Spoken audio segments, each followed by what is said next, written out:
নাটোর সদরের বাসিন্দা আপনারা সকলে কেমন আছেন? আমাদেরকে ভালো রেখেছেন কে? আমার বন্ধুগণ, মনোযোগ বাড়াতে হবে। কেউ যদি মানুষ হয়, মানুষ হয়ে অন্য মানুষের ক্ষতি করে, আল্লাহ রাব্বুল আলামিন অনিষ্টকারী ওই বান্দার তিনটা ক্ষতি করবেন, তার ভয়াবহ পরিণতি হয়ে যাবে। মুসলমান বলেন তো ক্ষতিকারীর পরিণাম কয়টা? নাম্বার 1, 1 নম্বর হলো সেই ব্যক্তি জুলুম করলো, আর এই জুলুম করাটা কঠিন একটা অপরাধ, যে অপরাধ আল্লাহ মাফ করবেন না। ও আমার নাটোরের মুসলমান, জানতে চাই, বলেন তো আমার আপনার জীবনে গোনাহ আছে না নাই? ও মুসলমান, ইচ্ছাই না হয় অনিচ্ছাই, জানতে না হয় অজান্তে, আমরা ছোটখাটো গোনাহ কম বেশি করেছি। আমার আপনার জীবনে গোনাহ আছে, কথা বলেন ঠিক কিনা? এখন একটু প্রশ্ন করি, প্রাণের ভাইরা বুঝে থাকলে বলেন, এই গুনাহগুলো যদি মাফ না হয় তাহলে কি জান্নাতে যেতে পারবো নাকি? জান্নাতে যাওয়ার জন্য গোনাহ মুক্ত হওয়া লাগবে। এই জন্য কিয়ামতের দিন নিট অ্যান্ড ক্লিন আমল নামা নিয়ে হাজির হওয়ার দরকার আছে না নাই? কলিজার টুকরা যুবক বন্ধুগণ, আমার যুবতী বোন, আজকে গুনাহের মধ্যে তোমরা নিমগ্ন আছো। ও আমার বাবাজিরা, আমরা যারা গুনাহ মুক্ত জীবন গঠন করতে চাই, গভীর মনোযোগ বাড়ান। আল্লাহর ভয় কলিজার মধ্যে লালন করা লাগবে। ইচ্ছা করে কোনো গুনাহ করা যাবে না। ও মুসলমান, মানুষকে যদি আপনি ক্ষতি করেন, এটা হলো বড় গুনার ভিতরে একটা অন্যতম গুনাহ। এই গুনাহ মানুষকে আল্লাহ মাফ করবেন না। এই জন্য সিদ্ধান্ত আপনার, মানুষকে ক্ষতি করবেন না কি করবেন না। ও মুসলমান, আমরা যেই ধর্ম মানি সেটার নাম আওয়াজ করে বলেন তো কি? একটু জোরে বলেন তো ইসলাম। এই ইসলামটাই হলো অন্যের কল্যাণ কামনা করা। কারণ দ্বীন আন-নাসিহা, দিনটা হলো অন্যের কল্যাণকামী হওয়া। অন্যের কল্যাণ কামনা করতে না পারলেও অন্যের ক্ষতি করার সুযোগ ইসলাম আমাকে আপনি দেয় না, আমাকে আপনাকে দেয় না। আমি আপনি যদি কল্যাণকামী হই, আমার আপনার ফজিলত, অন্যের যদি ক্ষতি করি, তাও আমার আপনার মধ্যে ক্ষতির পরিমাণ যিনি বাড়াবেন তিনি কে? 1 নম্বর ক্ষতি হলো আমার এই গুনাহটা আল্লাহ মাফ করবেন। তাহলে কি মানুষের ক্ষতি করার সুযোগ আছে নাকি? জোরে বলেন তো আছে? অথচ আজকে বাংলাদেশের দিকে তাকান, একটা মানুষ একটু উপরে ওঠে, 10টা মানুষ ওকে উপরে উঠতে দেয় না, ঠ্যাং ধরে নিচে নামায়। 3 জন বন্ধু হেঁটে যাচ্ছে, দোকানে গিয়ে বসেছে, আরেকজনের নামে গীবত শুরু করেছে। চা খায় আর গীবত করে, চা খায় আর গীবত করে।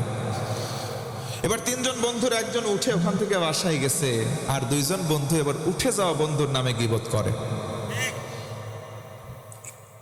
কৃষক একটা সন্তান, কৃষক পরিবারের সন্তান, চাকরি পেয়েছে। অন্য 10 জন কিছু করার মরদ নাই, ওর পিছনে লাগে, ওর ঠ্যাং ধরে শুধু নিচে নামানোর ধান্দা করে। আছে না ভাই? বুদ্ধি ভালো, একটার বুদ্ধি একটু কম। এই বুদ্ধি ভালোওয়ালা ব্যক্তিটা বুদ্ধি কম রে শুধু ঠকাবার ধান্দা করে, কথা বলেন ঠিক কিনা? তাহলে এই যে অন্যকে যে ঠকানো, এই ঠকানোটা কি ভালো না খারাপ? তার মানে তার ক্ষতি করলো। আল্লাহ তাআলা বলেন, অনুনাজ্জিলু মিনাল কুরআনি মা হুয়া শিফা, কোরআনে যা কিছু দিলাম সবকিছু আরোগ্যের মাধ্যম, এটা ঔষধ। সুবহানাল্লাহ পড়েন। কেউ যদি এই কোরআনটাকে আরোগ্যের মাধ্যম বলে মেনে নেয়, সঙ্গে সঙ্গে 10টা রোগ আল্লাহ দূর করে দেন। সুবহানাল্লাহ পড়বেন না? তার মধ্যে একটা রোগ হচ্ছে মানুষকে ঠকানোর প্রবণতা। মানুষকে ঠকানোটা তার মানে মানুষকে ক্ষতি করা, আর এই যে ক্ষতি করার গুনাহ আল্লাহ মাফ করবেন। 2 নম্বর নিয়ামত যেই দরখাস্ত আমরা করি নাই, সেটার নাম হলো ঈমান। আমরা সবাই মুমিন, আমরা মুসলমান, অথচ আল্লাহর কাছে কোনোদিন বলি নাই আল্লাহ আমাদেরকে মুমিন বানাও, আমাদেরকে ঈমান নামক দামি সম্পদ দান করো।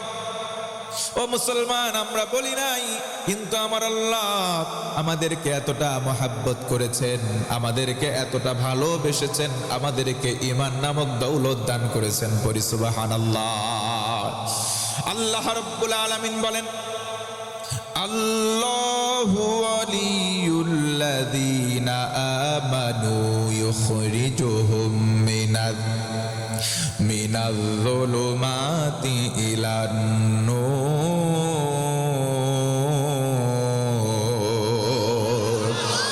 আল্লাহ রাব্বুল আলামিন বলেন, বান্দারে তুমি যদি মুমিন হও, তুমি যদি ইমানদার হও, আমি আল্লাহ তোমার ওলি হব, অভিভাবক কিংবা বন্ধু হয়ে যাব। আমি আল্লাহ যদি কারো ওলি হয়ে যাই, আমার কুদরতে হাত দিয়ে তার হাতটা চেপে ধরি। জোরে বলি সুবহানাল্লাহ। আমরা যদি ইমানের মাত্রায় পূর্ণ মুমিন হই, আল্লাহর কুদরতে হাত দিয়ে আমাদের হাত ধরবেন, আমাদের হাত চেপে ধরবেন, মিনাজ যুলুমাত অন্ধকার থেকে টেনে বের করবেন, ইলান নূর জান্নাত দেখায় দেবে। তার মানে আমরা কোনোদিন বলি নাই আল্লাহ আমাদেরকে মানুষ বানাও, আমরা বলি নাই ঈমান দাও। ও মুসলমান, এরপরেও যিনি আমাদেরকে এই সম্পদগুলো দিয়েছেন, আওয়াজ করে বলেন তিনি কে? 3 নম্বরে যেই নিয়ামতের জন্য দরখাস্ত করি নাই, সেটা হলো নবীজির উম্মত হতে পারার সৌভাগ্য। ও মুসলমান, নবী সাল্লাল্লাহু আলাইহি ওয়াসাল্লামের উম্মত হতে পেরেছি। কোনোদিন আমরা দরখাস্ত করি নাই, কোনোদিন আমরা আল্লাহর কাছে বলি নাই আল্লাহ আমাদেরকে নবীজির উম্মত বানান। অথচ অনেক নবী আলাইহিস সালাতু ওয়াস সালাম পর্যন্ত আল্লাহর কাছে দোয়া করেছিলেন, ওগো আল্লাহ, নবুয়ত চাই না, রিসালাত চাই না, আমরা সবাই মুহাম্মদ সাল্লাল্লাহু আলাইহি ওয়াসাল্লামের উম্মত হতে চাই। পড়েন সুবহানাল্লাহ। কিন্তু আমরা দরখাস্ত করি নাই, কোনোদিন দোয়াও করি নাই, ও আল্লাহ আমাদেরকে নবীজির উম্মত বানান। কিন্তু আল্লাহ কতটা মেহেরবান, কতটা দয়ালু, আমাদেরকে বাছাই করে মহাব্বত করে 3টা নিয়ামত দিয়েছেন। সুবহানাল্লাহ। কালেমার দাম কত? অনেক দাম। জি মাশাআল্লাহ, অনেক দাম। কত দাম? নবীজি বলেন, আমার দিকে তাকান, আমার দিকে তাকান। নবীজি বলেন, কিয়ামতের দিন মুসিবতের সময় একটা ব্যক্তিকে একা একা ডাকা হবে। ডাকার পর তার সামনে মিজানের পাল্লা, দাঁড়ি পাল্লা ঝুলিয়ে দেওয়া হবে। সুবহানাল্লাহ পড়েন। একজন ব্যক্তি যখন উঠবে, তার সামনে কি? দাঁড়ি পাল্লা, মিজানের পাল্লা ঝুলিয়ে দেওয়া হবে। ডান পাল্লাই নেকি, বাম পাল্লাই বদি। যার ডান পাল্লা ভারী সে জান্নাতি, বাম পাল্লা ভারী সে জাহান্নামী। আল্লাহ রাসূল বলেন, ওই ব্যক্তির বাম পাল্লার মধ্যে গোনা দেওয়া হয়েছে, ডান পাল্লায় কোনো সওয়াব নাই। লোকটা বিস্মিত, চিন্তিত, আহা আজকে জাহান্নামে যাওয়া ছাড়া কোনো উপায়। কিন্তু আল্লাহ বলবেন, এই দিনটা এমন দিন, বিন্দু পরিমাণ জুলম আমি কোনো বান্দা বান্দির প্রতি করব না। এই ফেরেশতা, আসো আসো, এই কাগজের টুকরাটা নাও, ওই বান্দার ডান পাল্লায় তুলে দাও। সুবহানাল্লাহ। ছোট্ট একটা কাগজের টুকরা ওই ব্যক্তির ডান পাল্লায় তুলে দেওয়া হলো। সঙ্গে সঙ্গে এই ছোট্ট একটা কাগজের টুকরা যুক্ত পাল্লা, নেকের পাল্লাটা ভারী হয়ে গেল। ফেরেশতারা এসে তাকে বেষ্টন করে বলে, আহলান ওয়া সাহলান, তুমি এখন আল্লাহর জান্নাতে মেহমান। কোন সুবহানাল্লাহ। নবীজি বলেন, তাআজ্জাবা ফুলান, লোকটা আশ্চর্যিত হয়ে গেল। চিন্তা করলো, কি এমন লেখা আছে? এতগুলো আমার খাতা। খাতার সংখ্যা বলা হয়েছে, নবীজি বলেন 99টা খাতা। কতটা খাতা? গোনা ভর্তি 99টা খাতা। আর একটা কাগজের পাতা তার তুলনায় ভারী হয়? মা হাদিহিল বিতাকা, এই কাগজের টুকরায় কি লেখা আছে দেখি তো। তাকাবে, চোখ দিয়ে তাকানোর সঙ্গে সঙ্গে দেখবে এই যে দুনিয়ার জমিনে বুক মুখ এক করে যেই কালেমা পাঠ করেছিল, এই কালেমাটাই সেখানে লেখা আছে। সুবহানাল্লাহ। কালেমার দাম আছে না নাই? কম না বেশি? সেই কালেমার সঙ্গে সম্পর্ক রাখার দরকার আছে না নাই? আমার বন্ধুগণ, মনোযোগ বাড়িয়ে দেন। মানুষকে কেউ যদি ক্ষতি করে, ও মুসলমান ভাইরা, তার জন্য 1 নম্বর ক্ষতি হলো আল্লাহ তার এই গুনাহটা মাফ করবেন না। কারণ এটা হলো জুলুমের পর্যায়। কোন মানুষ যদি মানুষকে জুলুম করে, ও মুসলমান ভাই, আল্লাহ রব্বুল আলামিন ওই জালেমকে কশিন কালেও পছন্দ করেন না তথা ভালোবাসেন না। কথা বলেন ঠিক কিনা? আল্লাহ রব্বুল আলামিন বলেন, ইন্নাল্লাহা লা ইউহিব্বুয যালিমিন।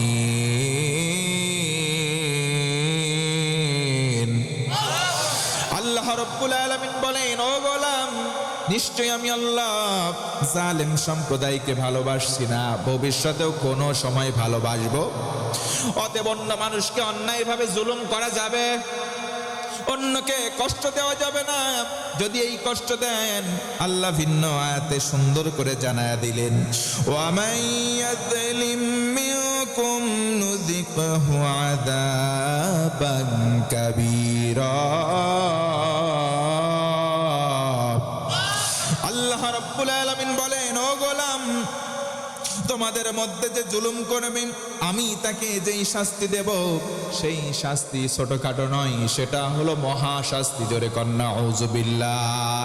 ও ভাইরা, আল্লাহ যদি শাস্তি দেন সেই শাস্তি হজম করার সামর্থ্য কি আমাদের আছে নাকি? তার মানে আমরা অন্যকে অনিষ্ট করব না, অন্যের ক্ষতি সাধন নয়, আমরা অন্যের কল্যাণকামী হব। না হলে এক নম্বরের শাস্তি হলো আমাদের এই গুনাহ আল্লাহ রাব্বুল আলামিন মাফ করবেন না। জোরে চিৎকার করে বলুন না আউযুবিল্লাহ।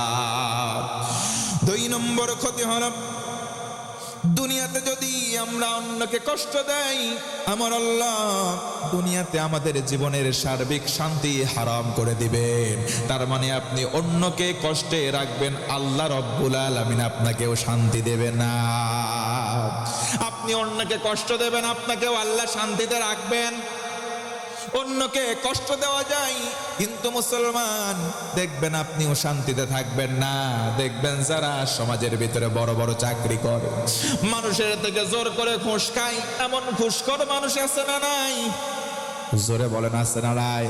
আপনি অন্যের থেকে ইন্নাল্লাযীনা ইউযুনাল মুমিনিনা ওয়াল মুমিনাত, নিশ্চয় তোমাদের ভেতরে যারা মুমিন মুমিনাতকে কষ্ট দিচ্ছে এবং কষ্ট দেবে, তাদের জন্য আমি আল্লাহ পাক রব্বুল আলামিন এমন গুনাহ দেব যেই গুনাহগুলো প্রকাশ্য হয়ে যাবে, তারা গুনাহগুলো বহন করবে। গুনাহগুলো বহন একজন সব দেখেন। ও ভাইয়া, আওয়াজ করে বলেন তো তিনি কে? আল্লাহ রাব্বুল আলামিন তোমার সব কর্মগুলো দেখেন। শুধু তিনি দেখেই ক্ষান্ত নন, কিয়ামতের দিন তোমার হাতকে জিজ্ঞাসা নয়, পাকে জিজ্ঞাসা নয়, শুধুমাত্র জবান বন্ধ করে দেওয়া হবে, হাতের জবান খুলে যাবে অটোমেটিক। জোরে বলি সুবহানাল্লাহ। ইয়াউমা ইয়াফিরুল মারউ মিন আখিহি ওয়া উম্মিহি ওয়া আবি ওয়া সাহিবাতিহি ওয়া বানি। আল্লাহ বলেন, বান্দারে, কিয়ামতের দিনটা এত ভয়ঙ্কর হবে, আপন ভাইকে দেখে তার ভাই পালাতে থাকবে, আপন সন্তানকে দেখে বাপ মা পালাবে, বউকে দেখে স্বামী পালাবে। আল্লাহ বলেন না, বরং সবাই সবাইকে নিয়ে ব্যস্ত হবে, সবাই সবাইকে দেখে সেদিন পালাতে থাকবে। আল্লাহু আকবার বলেন। একজন মা সেদিন কি অবস্থা হবে? তাফসিরে মুফাসসির বলেন, একজন মা জান্নাতি, আরেকজন সন্তান জাহান্নামে চলে যাবে। মাত্র একটা নেকির বড্ড অভাবের কারণে সন্তানটা জাহান্নামে। মাকে দেখতে পাবে, মা সুন্দরভাবে জান্নাতে মনোরম পরিবেশে অবস্থান করে। কাছে গিয়ে বলবে, ও আমার মা, একটা নেকি দাও, একটা নেকি যদি তুমি আমাকে আজকে দাও, আমি জান্নাত চলে যেতে পারবো, জাহান্নাম থেকে আমাকে জামিন দেওয়া হবে। মা ডেকে বলবে, কে আপনি? আপনাকে চিনলাম না। দুনিয়ার জীবনে সন্তান কোথায় পাই? দুনিয়ার জীবনে সন্তান দূরের কথা, দুনিয়ার জীবনে তো আমার বিয়ে হয় নাই, আমি কুমারী ছিলাম। অথচ একটা সন্তানকে মা যখন গর্ভে ধারণ করেন 10 মাস 10 দিন, ও ভাইয়া, আল্লাহ কোরআনে বলেন, ওয়াহনানা আলা ওয়াহান, কষ্টের পরে কষ্ট স্বীকার করে একটা সন্তানকে মা গর্ভে ধারণ করেন। কথা বলেন ঠিক কিনা? মায়ের কান্দন যাবজ্জীবন, 2-4 মাস বোনের কান্দন রে, ওরে ঘরের পরিবারের কান্দন 2-1 দিন পর থাকে না। গর্ভধারিণী মা, জন্ম দুঃখিনী মা, কপাল পোড়াহায় আমার জন্মদাত্রী মা। সেই দিনটা এমন দিন, মা তার সন্তানকে ভুলে যাবে। নিজের জীবন যে বাজি ধরে, একটা সন্তান হয় না, বিবাহের পর যদি 3 বছর 4 বছর পার হয়ে যায়, যদি গর্ভে সন্তান না আসে, মা প্রায় পাগল হয়ে যায়, সন্তান কেন হয় না। সেই যে কলিজার ঠক ধন সন্তানটা সেদিন ভুলে যাবে, জাহান্নামে গেল না কোথায় গেল মা জানবে না, মা পরিচয় দেবে না, তুই আমার সন্তান। ভাইয়া বলেন তো দিনটা সহজ নাকি কঠিন? আল্লাহর নবীজি একদিন বসে আছেন, পেছন থেকে একজন সাহাবী আসলেন, ডেকে বলেন মাতাসসাহ ইয়া রাসূলুল্লাহ, নবীজি জানতে চাই বলেন তো কিয়ামতের দিনটা কবে হবে? নবীজি বললেন মা ইস্তাদাত লাহা, কিয়ামতের দিন কেন জানতে চাও? কিয়ামতের জন্য তোমার আমলটা কি বলো? জোরে বলি সুবহানাল্লাহ। কিয়ামতের কথা তুমি কেন জানতে চাও?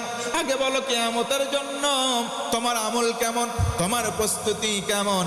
সাহাবী বলেন ইয়া রাসূলুল্লাহ, লা কাসীরিম মিনাস সালাতি, তেমন বেশি নামাজ পড়ি নাই, ওয়ালা মিন সাওমিন, তেমন কোন রোজাও করি নাই, ওয়ালা মিন সাদাকাতিন, তেমন কোন দান করি নাই, ওয়ালাকিন্নী উহিব্বুল্লাহ ওয়া রাসূলাহু, তবে আল্লাহ এবং রাসূল আপনাকে আমার কলিজার চাইতে বেশি মহব্বত করি। সুবহানাল্লাহ। নবীজি বললেন আর কোনো টেনশন নাই, আর কোনো ভয় নাই, দুনিয়াতে যার সাথে যার মহব্বত, তার সাথেই তার কিয়ামত, যদি হয় জান্নাত না হয় জাহান্নাম। ও ভাইয়া বলেন তো দেখি, নবীকে যে ভালোবাসে তার ঠিকানা কোথায় হবে?